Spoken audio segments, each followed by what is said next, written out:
नमस्कार, मैं हूं प्रियंका संभव और आप देख रहे हैं personal finance bulletin money time. इसकी शुरुआत करते हैं एक अच्छी खबर के साथ। वैसे माहौल तो अच्छा नहीं है, ओमिक्रॉन के बढ़ते केसेस एक चिंता की बड़ी वजह बन रहे हैं, खतरा बढ़ भी रहा है। लेकिन आपके लिए अच्छी खबर आ रही है इंश्योरेंस के फ्रंट पर। इंश्योरेंस नियामक इरडा ने ये स्पष्ट कर दिया है कि सभी मौजूदा हेल्थ इंश्योरेंस पॉलिसी और जो भी कोरोना स्पेसिफिक इंश्योरेंस पॉलिसी होती है जैसे कि कवच और रक्षक पॉलिसी, ये सभी ओमिक्रॉन से जुड़े इलाज का खर्च वहन करेंगी। यानी कोरोना का वेरिएंट कोई भी हो, अगर आपके पास हेल्थ इंश्योरेंस पॉलिसी है तो बीमा कंपनी आपका क्लेम रिजेक्ट नहीं कर सकती है। तो आप ओमिक्रॉन के बढ़ते संक्रमण से चौकन्ने तो रहिए ही, लेकिन अगर जरूरत पड़ी तो आपका मौजूदा हेल्थ इंश्योरेंस आपके काम आएगा। अगली खबर लाइफ इंश्योरेंस से जुड़ी हुई, जो आपकी जेब के लिए बुरी है। नए साल में लाइफ इंश्योरेंस खरीदना महंगा हो गया है।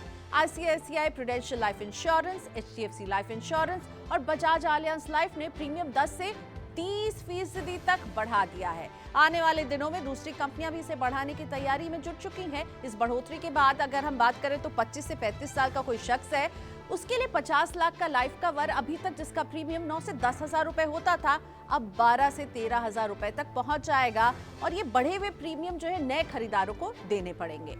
अब खबर एयर इंडिया को लेकर। कनाडा की एक अदालत ने क्यूबेक प्रांत में भारतीय एयरलाइंस एयर इंडिया और एयरपोर्ट अथॉरिटी ऑफ इंडिया की 50 करोड़ रुपए की संपत्ति जब्त करने का आदेश दिया है। ये मामला इसरो की एंट्रिक्स कॉर्पोरेशन द्वारा देवास के बीच हुए एक सैटेलाइट सौदे से जुड़ा है, जिसे 2011 में निरस्त कर दिया गया था। फीचर फोन वालों के लिए अच्छी खबर है, अब फीचर फोन वाले भी जो है वो पैसों का लेन देन ऑनलाइन कर पाएंगे। रिजर्व बैंक ने गांवों और कस्बों में डिजिटल लेन देन को बढ़ावा देने के लिए एक फ्रेमवर्क जारी किया है। इसमें भुगतान पूरी तरह से ऑफलाइन होगा, यानी आपको इसके लिए इंटरनेट कनेक्शन या स्मार्टफोन की जरूरत नहीं रहेगी। ये व्यवस्था तत्काल प्रभाव से लागू हो गई है। ऑफलाइन ट्रांजैक्शन में लेन देन की अधिकतम सीमा अभी 200 रुपए रखी गई है। अगर आप भी बैंक ब्रांच में जाकर पैसों का लेन देन करते हैं तो ये खबर आपके लिए। डिजिटल बैंकिंग को बढ़ावा देने के लिए स्टेट बैंक ऑफ इंडिया ने IMPS की सीमा को 2 लाख रुपए से बढ़ाकर 5 लाख रुपए कर दिया है। इसके साथ ही बैंक ब्रांच में IMPS के जरिए 2 से 5 लाख रुपए का ट्रांजैक्शन करने पर 20 रुपए का सर्विस चार्ज भी लगाया गया है। वहीं नेट बैंकिंग, मोबाइल और योनो ऐप के जरिए अगर आप ये ट्रांजैक्शन करेंगे IMPS का, तो कोई शुल्क आपको नहीं देना है। दिसंबर महीने में टोल कलेक्शन से हुई खूब कमाई। दिसंबर 2021 में देश में राजमार्गों पर फास्टैग से टोल कलेक्शन में करीब 16% की बढ़त हुई है। दिसंबर में 3,679 करोड़ रुपए का टोल कलेक्शन हुआ। इसी तरह दिसंबर में ई-वे बिल जनरेशन भी शानदार रहा है। दिसंबर में इसकी संख्या बढ़कर 7.16 करोड़ तक पहुंच गई है। अब खबर डिजिटल करेंसी को लेकर। डिजिटल करेंसी लाने वाला जमैका दुनिया का पहला देश बन गया है। बैंक ऑफ जमैका ने सफलतापूर्वक अपने central bank digital currency CBDC का परीक्षण पूरा कर लिया है। अब मार्च तक इसे पूरे देश में लागू करने की योजना है। मार्च 2021 में CBDC प्रोटोटाइप का परीक्षण शुरू किया था। जमैका के केंद्रीय बैंक ने पिछले शुक्रवार को 8 माह से चल रहे पायलट परीक्षण के पूरा होने की घोषणा की थी। और फिर लौट रहा है वर्क फ्रॉम होम। देश में कोविड-19 मामलों में बढ़त के बीच केंद्र सरकार ने अपने कर्मचारियों को वर्क फ्रॉम होम की अनुमति दी है। एडिशनल सेक्रेटरी लेवल से नीचे के 50% कर्मचारी अब घर से काम करेंगे। इसके अलावा गर्भवती महिलाओं, विकलांग कर्मचारियों को भी कार्यालय आने से छूट मिल गई है। कोविड कंटेनमेंट जोन में रहने वाले कर्मचारियों को भी ऑफिस आने से छूट दी जा रही है। रिलायंस जियो फिर करने जा रही है एक बड़ा काम। रिलायंस जियो इन्फोकॉम एक बार फिर रिकॉर्ड तोड़ काम करने जा रही है। कंपनी रुपए में अब तक की सबसे बड़ी बॉन्ड बिक्री की योजना बना रही है। कंपनी 50 अरब रुपए के बॉन्ड 5 साल की मैच्योरिटी के साथ 6.20% कूपन रेट पर बेचेगी। इस धन का उपयोग वित्तीय देनदारियों को पूरा करने में किया जाएगा।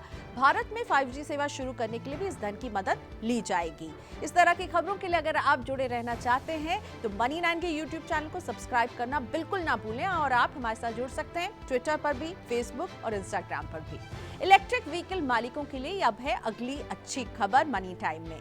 दिल्ली NCR में 3000 EV चार्जिंग स्टेशन लगाने के लिए ETO मोटर्स ने BSES और टाटा पावर DDL के साथ हाथ मिलाया है। ये चार्जिंग स्टेशन 2 से 3 साल में स्थापित किए जाएंगे। यहाँ किफायती दाम पर उपभोक्ताओं को चार्जिंग सुविधा उपलब्ध होगी। ETO मोटर्स देश भर में 30 मेगावाट EV चार्जिंग इंफ्रास्ट्रक्चर की स्थापना कर चुकी है। श्रीलंका ने किया डिफॉल्ट ना करने का ऐलान। श्रीलंका सरकार ने गंभीर विदेशी मुद्रा संकट के बीच 1.2 अरब डॉलर के आर्थिक राहत पैकेज की घोषणा की है। उसने अंतर्राष्ट्रीय स्तर पर कर्ज डिफॉल्ट ना करने की बात कही है। हालांकि रेटिंग एजेंसियों का मानना है कि श्रीलंका अपने ऋण दायित्वों को पूरा करने में असमर्थ है। श्रीलंका पर 3 देशों चीन, जापान और भारत का बहुत अधिक कर्ज है। उस पर कुल 6.9 अरब डॉलर का बकाया है। सोने की हो रही है जमकर खरीदारी। भारतीयों ने 2021 में 4,15,000 करोड़ रुपए का सोना खरीदा है। पिछले साल सोने के आयात का 10 साल का रिकॉर्ड टूटा है। 2021 में 1,050 टन सोने का आयात हुआ। 2020 में सिर्फ 403 टन ही सोना आयात हुआ था। सोने का आयात बढ़ना भारत जैसी अर्थव्यवस्था के लिए ठीक नहीं माना जाता। अगर आप सोने को शेयरों की तरह ही खरीदना बेचना चाहते हैं तो ये बहुत जल्दी मुमकिन होगा। देश में गोल्ड एक्सचेंज स्थापित करने का रास्ता साफ हो गया है। सेबी ने वॉल्ट मैनेजर्स के नियमों को नोटिफाई कर दिया है। गोल्ड एक्सचेंज पर सोने की ट्रेडिंग इलेक्ट्रॉनिक गोल्ड रिसीट या ईजीआर के रूप में होगी। इलेक्ट्रॉनिक गोल्ड रिसीट को सिक्योरिटीज का दर्जा मिलेगा। और मनी टाइम की आखिरी खबर, डिस्ट्रीब्यूटर और एफएमसीजी कंपनियों के बीच चल रही लड़ाई को लेकर। हिंदुस्तान यूनिलीवर और कोलगेट पामोलिव जैसी बड़ी कंपनियां डिस्ट्रीब्यूटर्स के आगे झुक गई हैं।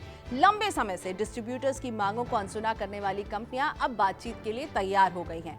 पारंपरिक डिस्ट्रीब्यूटर्स ऑफलाइन और संगठित बिजनेस टू बिजनेस यानी B2B डिस्ट्रीब्यूटर्स के बीच एक समान कीमत की मांग कर रहे थे। अब दोनों के बीच बातचीत होगी और मामला सुलझता हुआ नजर आ रहा है। और अब स्टार्टअप दुनिया की हलचल। यूके की स्टार्टअप वन मोटो भारत में इलेक्ट्रिक व्हीकल और बैटरी निर्माण के लिए 250 करोड़ रुपए का निवेश करेगी।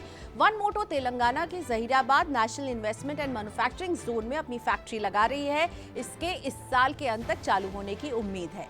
B2B मैन्युफैक्चरिंग और ऑटोमेशन स्टार्टअप ग्रोयो ने सीड राउंड में $46 लाख जुटाए हैं। इस फंडिंग राउंड का नेतृत्व अल्फा वेव इंक्यूबेशन ने किया। अर्ली इन्वेस्टर्स, पैरो कैपिटल और स्ट्राइड वेंचर ने भी इसमें भाग लिया।